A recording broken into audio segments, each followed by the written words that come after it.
So let's begin our construction of a hexagonal-based pyramid. So it's pretty simple. You get your compass and you set it to the desired radius for your pyramid. I'm only using A4 paper, so I won't make it too big. Okay, my radius is not that long. Inscribe your circle. So just take your time, inscribe it as accurately and as smoothly as you can.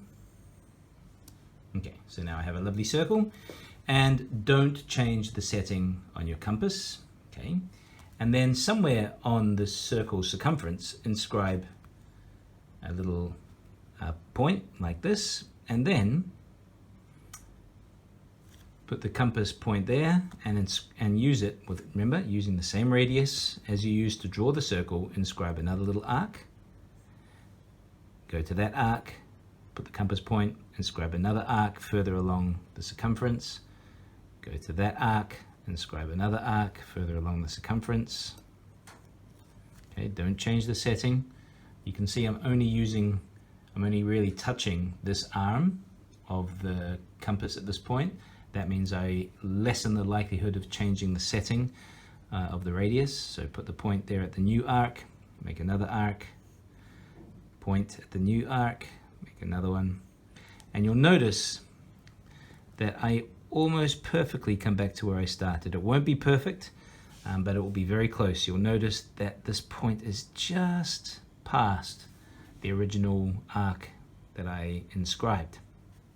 However, that's what I need, because this will form the 6 sides. All these arcs will form the 6 sides of my hexagonal-based pyramid. So next step, get a ruler and join these arcs so that I actually make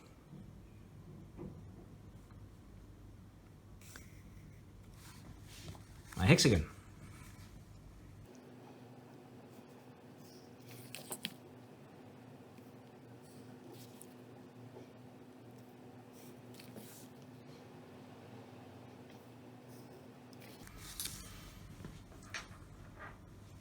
Okay, so at this point, I've got my basic hexagon.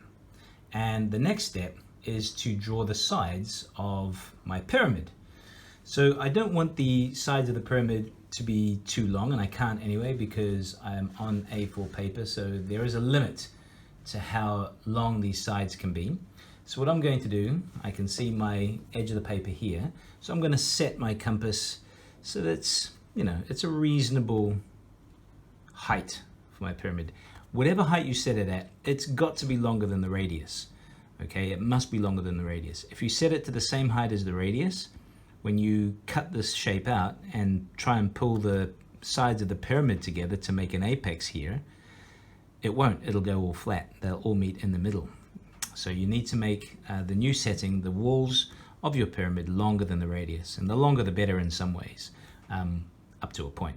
So I'm going to make mine about that long there. Okay, so arc, go to the next point, make an arc. Okay, make an arc, go to the next point, make an arc. Okay, so go to this point, make an arc, intersect the next point. Okay, this one here, make an arc. Okay, and then intersect. Okay, while I'm there, make an arc, and then go along to the next point on my hexagon. Remember, don't change the setting on your compass. Okay, make another arc. Okay, and then intersect with that one. Okay, so this is what I have now. I've got a whole bunch of intersections here, and I'm going to join those to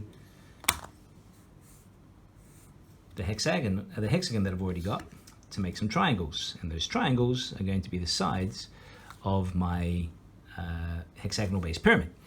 One thing I would do though, you can see here with my intersections here with these arcs, what you might notice, if I focus, this area here is this. It's quite hard to see a point that I'm supposed to join because these arcs join each other kind of long ways. Yeah, so what you should do is just be very clear about where you're going to join.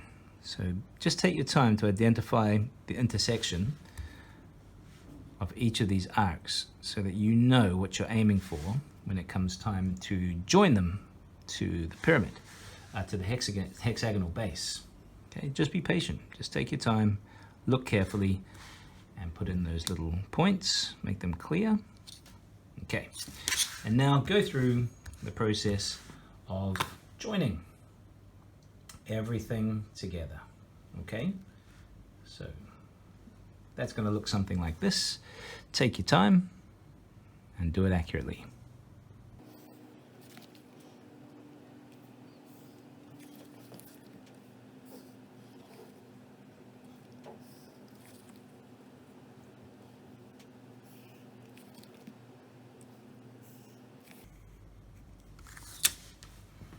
Okay,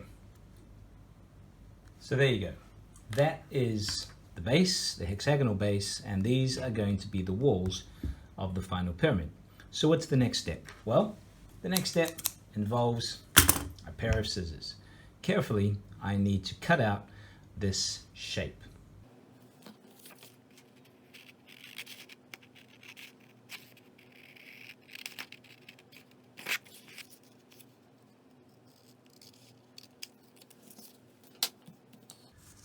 So this is what I now have, and it's a simple task now of making sure that I can fold these lines properly. So what I like to do is either get a pen or something else to sort of scratch along the side along these lines so that they will fold easily. So I'm going to use the compass point and just line this up perfectly and just scratch. I'm pressing quite firmly, but not too firmly. I could cut through the entire card if I push too hard. So again, just nice and firm on each side. So I've done 2.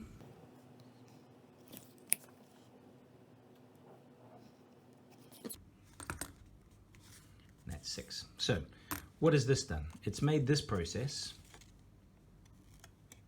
a lot easier. You can see that these sides don't want to bounce back. Okay, and then all I need to do is join them up. So the idea here is just join these up as accurately as you can. Put a bit of sellotape. You don't need a lot of sellotape. Okay, they're only bits of cardboard. They're not trying to spring away from you, so you just want to hold them in place like this. Okay, press nice and firmly. Okay, get another bit of tape, join them up. Okay, so I put a bit of tape here, and then this needs to go like that. Yep, there we go. Join that up nicely. Get another bit of tape. Put it along the side there, and then match it up. Fold this.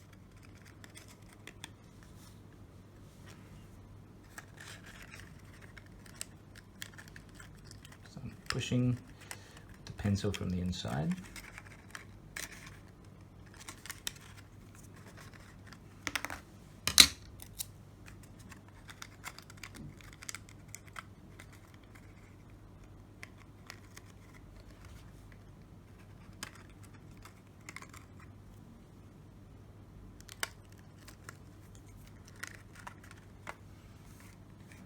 And there you have your finished hexagonal based pyramid.